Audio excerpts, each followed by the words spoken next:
Bon, comme d'habitude, on va amorcer cette chronique avec une introduction qui n'a absolument rien à voir et d'une inutilité crasse.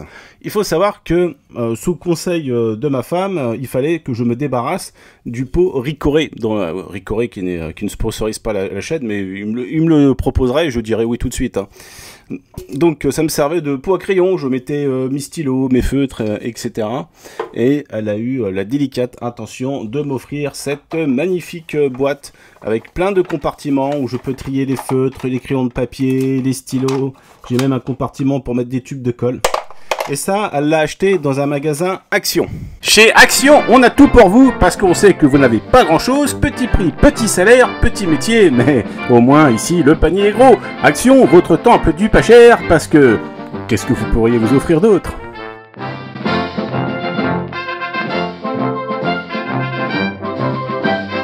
Épisode 16, l'œil de l'esprit, qui est donc la traduction littérale, c'est rare qu'il le fasse, hein, donc de The Mind's Eye, qui est écrit par Tim Minear et c'est réalisé par Kim Manners. Second scénario pour Tim Minear, qui n'a pas là l'ombre écrasante de Vince Gilligan, comme c'était le cas pour Kitsunegari, l'épisode un peu plus tôt dans cette saison, qui était la suite des aventures du pousseur, hein, une création originale de Vince Gilligan. On a là un résultat, c'est un épisode qui est tout à fait digne, hein, qui n'est pas du tout transcendant non plus. On est même surpris qu'il soit autant sur les rails. Même le pitch de départ n'est pas d'une originalité incroyable, hein, une aveugle désœuvrée a la capacité de voir à travers les yeux d'un tueur, un lien qui semble l'attacher à la personnalité de ce type, et même là-dessus d'ailleurs, le twist final n'en est pas vraiment un pour moi, parce que ça ressasse en fait un schéma déjà rabattu quand il s'agit d'évoquer les pouvoirs d'une personne, quand elle est très lié en fait à une autre. Bon, par exemple, moi je pense au jeu vidéo Beyond Two Souls, hein, au Twist, donc c'est un jeu de Quantic Dream d'une dizaine d'années. Je trouvais ça extrêmement prévisible. Donc là, même si c'est pas vu à travers les yeux d'un frère, vous allez vite comprendre l'origine familiale du tueur, qui a une personnalité d'ailleurs vraiment fade. C'est un problème pour moi, hein. Le type d'ailleurs, je trouve qu'il a des faux airs à Maxime Le Forestier. C'est marrant, je me mets en gaucher quand je pense à lui. Il a plus la dégaine d'un plombier qu'autre chose, quoi. Cependant, l'épisode se regarde avec plaisir grâce déjà à une belle performance de Lili Taylor, aidée d'ailleurs par des dialogues, des répliques réussies. Elle a de la répartie, on fait en sorte de ne pas rendre sympathique de suite son personnage, hein. En effet, on comprend qu'elle se constitue une carapace, elle a besoin de montrer aux autres qu'elle est indépendante, capable de gérer sa petite vie, hein, quitte à être agressive. Puis, petit à petit, il y a une relation basée sur le respect, une relation presque fraternelle entre elle et Mulder. D'ailleurs, Mulder qui n'est jamais condescendant. Et ça débouche au miracle, dans une scène finale qui est extrêmement émouvante. Mulder sort son humour habituel, il y a une réplique qui me fait marrer, ça fait mouche. Et en même temps, il arrive à nous toucher. Et du coup, on regrette aussi, parce que... quand on a vu toutes les autres saisons, on sait qu'il ne sera plus jamais mention, sauf erreur de ma part, de cette fille. Eh bien, on regrette qu'il ne cherche plus à prendre des nouvelles dans les épisodes suivants, tant il y avait vraiment une alchimie qui fonctionnait. C'est un petit peu le souci avec les séries au long cours et les épisodes indépendants. Les affects relationnels ont peu ou pas de conséquences. On abordera de nouveau cette question avec le prochain numéro, âme en peine. Donc c'est dommage, d'autant plus que cette affection qu'a Mulder pour la petite Lily, je trouve qu'elle fonctionne bien mieux que les scènes avec les clowns de sa frangine. La présence de Lili Taylor, qui était surtout connue pour ses films indépendants à l'époque, ça pouvait surprendre, hein, ce casting, mais il s'avère en fait que la comédienne adorait la série. Alors, évidemment, le résultat, on est loin d'Arizona Junior, de Kusturica ou de Shortcuts d'Allman, c'était les films indépendants par lesquels elle s'était fait connaître à l'époque. Il faut croire qu'elle a pris goût au genre, hein, parce qu'elle jouera dans d'autres productions fantastiques ou horrifiques par la suite, comme The Conjuring, The Haunting, le film de Yann de Bont, dont j'avais mis un extrait pour une chronique il y a quelques temps déjà.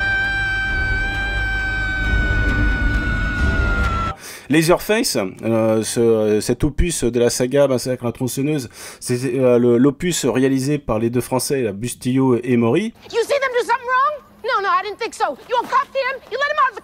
Donc là, Lili Taylor, elle est bien entourée par un casting extrêmement solide. Donc on a Blue Mankuma, qu'on avait déjà vu dans l'épisode Un fantôme de l'ordinateur. Il campe ici un enquêteur un petit peu borné au début, mais qui va gagner en humanité. Donc il a un petit parcours aussi, ce personnage. Il a une sacrée voix, il a une belle présence. I think she's got some kind of sixth sense, lets her see in the dark. Like a bat or something. On a aussi Richard Fitzpatrick qui campe le tueur. Donc l'acteur il joue bien, il n'y a pas de problème là-dessus, mais par contre je trouve qu'il n'a pas grand-chose à défendre, hein, à part passer des coups de fil. Oui, on peut quand même dire qu'il n'a pas beaucoup d'espace à occuper. J'aurais pu développer le genre de film où on voit à travers les yeux du tueur. On pense par exemple aux yeux de Laura Mars, que j'ai jamais vu, hein, figurez-vous, malgré le fait que ce soit un scénario de John Carpenter qui est un de mes réalisateurs favoris. Alors il y a surtout Le Voyeur de Michael Powell, ça j'ai pu le voir, je vous le recommande. Alors c'est pas un personnage qui a les visions du tueur, c'est en fait le spectateur qui partage la vision du tueur à travers l'objectif de la caméra.